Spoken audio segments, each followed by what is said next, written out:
Don't trip.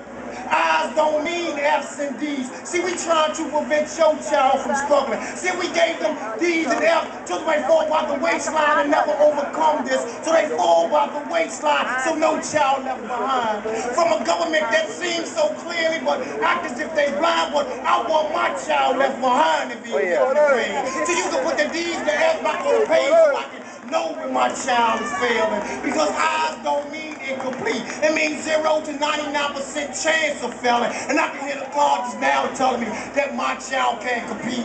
Because the kids in this school are all elite. And I's are not even grades. So why don't I convince my child to forget college and go get a trade? Graduated from high school but reading at the level of 6th grade. The games they play, like the kid don't know. So maybe that's the reason our kids are playing football and basketball hoping to go pro. Maybe the school system is telling them, if not, y'all gonna remain poor. Like a kid don't know when they learn enough in class. Come home unhappy and sad and hand me a report card with all eyes and say, Dad, I passed. But in their hearts knowing that they being held back. So maybe that's the reasons our sons are smoking and selling crack. Or maybe that's the reasons our daughters are getting pregnant and selling for welfare checks. Because I know y'all done heard before there are more blacks in jail than in college. So being inmates, steady mothers and fathers, but y'all act like y'all ain't bothered. But then again, I might be the problem, because you always see me on the stage spitting, but never see me out front of none of your kids' schools picketing. So maybe my bark is louder than my bite. And maybe the reasons our children being left behind, because I'm too busy trying to get famous on the stage. Lamont Carey. And now we will bring back the man of the hour for final instruction. You all right today? Has it been a good day? We know if there had been no Brown versus Board, there would be no first African-American president. If there had been no Dr. King. If Shirley Chisholm had not run for president. If Dick Gregory had not run for president. If Jesse Jackson had not run for president. And if the Reverend Al Sharpton had not run for president, we would not be where we are today. The struggle continues. Ladies and gentlemen, the Reverend Al Sharpton. Thank you. I understand one of the three of the buses from Savannah had broke down. They just got in, so I'm gonna see them. Thank you, Savannah.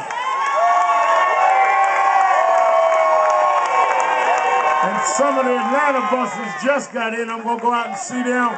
But I want to thank all of you, the disabled buses here. I want to thank the staff of the United Negro College Fund, the staff of EEP, the staff of La Raza.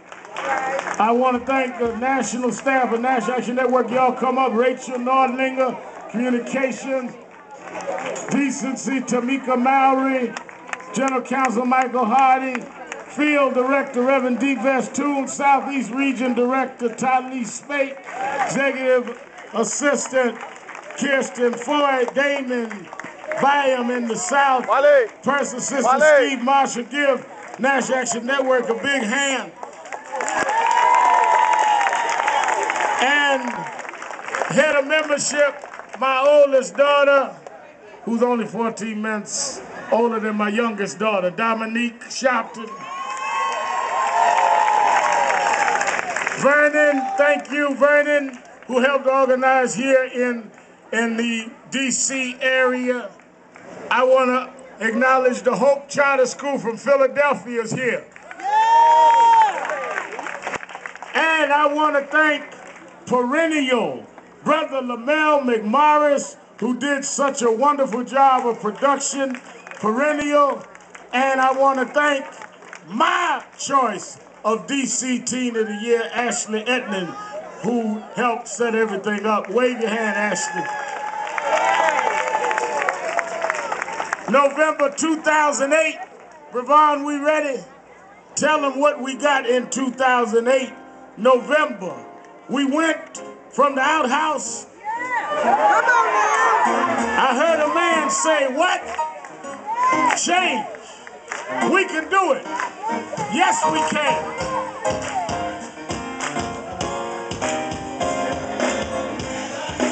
Never give up.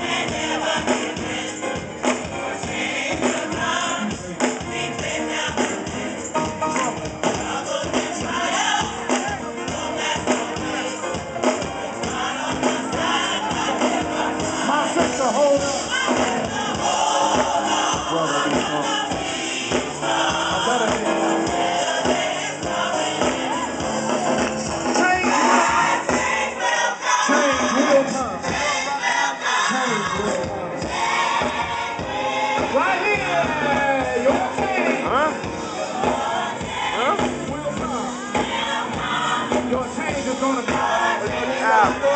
Say what? You recording? It's live, man. Live. Y'all live? Yeah. Your change. Change will come. Yeah. Starting with you.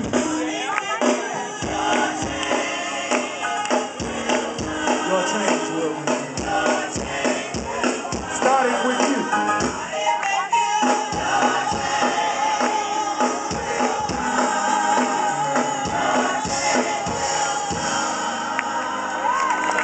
As we prepare to leave together, I want everybody to take hands with the person next to you.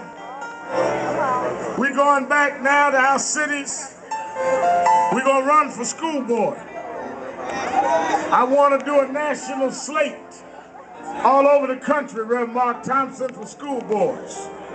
We're going to tour, and we're going to rally parents. We're going to close the gap. Right. We can close it. Somebody said we can't close this gap, but they told us we wouldn't get from the back of the bus. But we came from the back of the bus to the front of the White House. Somebody said we never drink out of water fountains, but now Michelle Obama's serving tea in the Roosevelt room.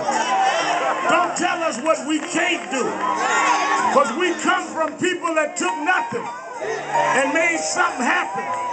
We took people and we come from people that look death in the face and say, you may have the ammunition, you may have the bullets, but we shall overcome. We shall overcome. Deep down in our hearts, we do believe we shall overcome.